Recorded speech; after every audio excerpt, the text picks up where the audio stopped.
The United States of America, the land of opportunity. That is, unless you're a minority. American public schools have failed minority groups for decades, especially African Americans. Despite large amounts of funding, these schools fail to produce high-quality educations, especially urban schools.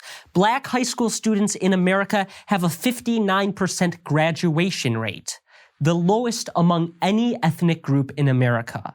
I believe that school vouchers could help solve this issue. The exact question I chose to discuss in my photo essay is as follows.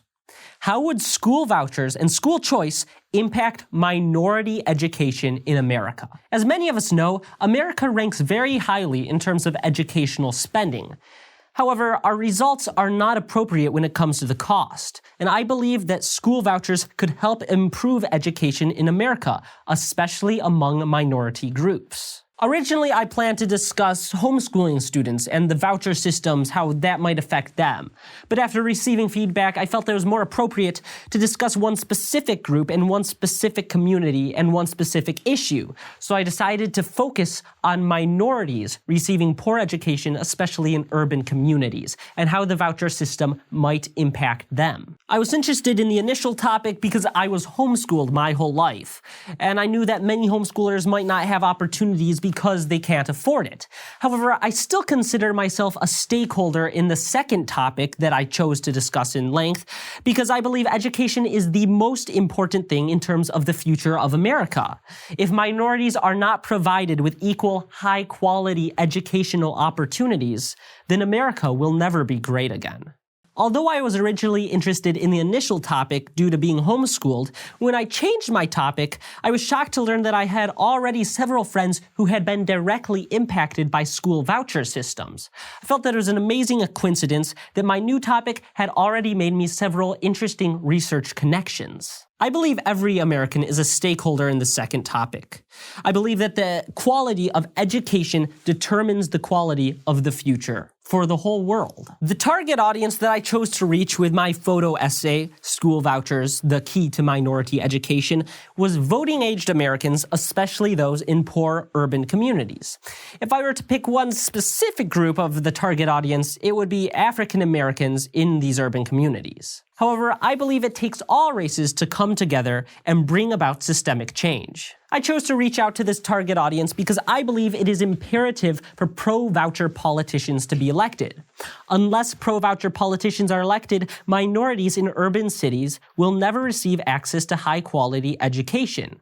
However, these people in urban communities cannot vote for pro-voucher politicians unless they understand how school choice and vouchers would affect their lives. My essay's goal was to help educate people on the school voucher system. First, I defined what school vouchers are, and next I explained the benefits of having a school voucher program, citing evidence from states in which already have experimented with school vouchers and implemented them. Finally, I explained my reasoning for believing that vouchers are needed on a large scale in America. I believe my essay succeeded in accomplishing these goals. To answer my research question, I utilized many books, academic journals, articles, online videos, and several key interviews. Several of these academic journals were peer-reviewed and made available to me through UK's William T. Young Library. I also chose to conduct interviews with 3 people that I knew had previous experience with either school vouchers or educating in America. The first person I chose to interview was a former teacher of mine, Dr. Reed Thomas, who graduated Houghton College in 1987 with a BA in sociology and a double minor in communications and history. In 1991, he earned a master's degree in divinity, and in 2005, he received a doctorate of ministry in leadership and preaching from Asbury Theological Seminary. I asked Dr. Thomas if he believed that school voucher programs would help minority education in the U.S. Dr. Thomas told me, quote, "Yes, I think school vouchers would help not only minorities, but every single student. I think it would, and there are a few reasons for that. I think competition sparks better performance, especially from those who are providing education. I'm not saying that all public school teachers are slackers, not by any stretch. I think that it isn't ultimately with the teachers themselves that the issue lies when it comes to poor performance in public schools versus higher performing test score results in maybe private schools or even homeschooling situations. I think that it has to do with the enormous overlay of administrative responsibility that teachers are saddled with. The next person I chose to interview was a fellow freshman student of mine here at the University of Kentucky, Mara Montoya.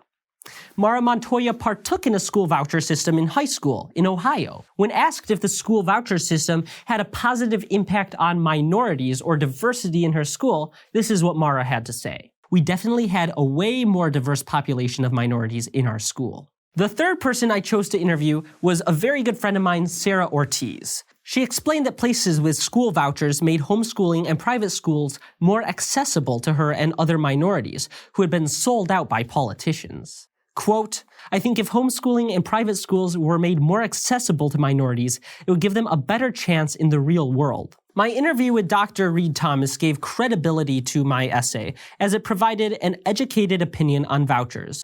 My interview with Sarah Ortiz used pathos, as her story of a failing school district and impacted minority students evoked emotions in the readers.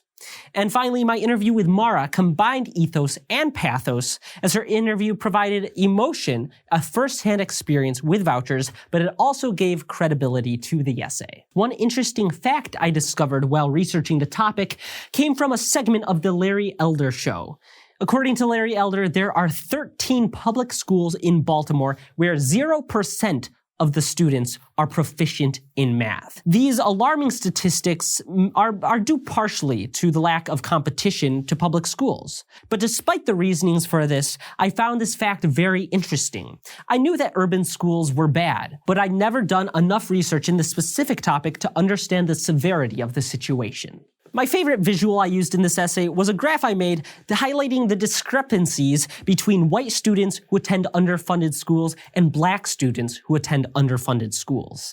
This graph does a fantastic job of showing the difference of the quality of education, and it shows how unfair America's school system can be towards minorities. Overall, the interviews, journals, articles, books that I used to conduct my research provided a thorough, diverse, and broad analysis for my essay.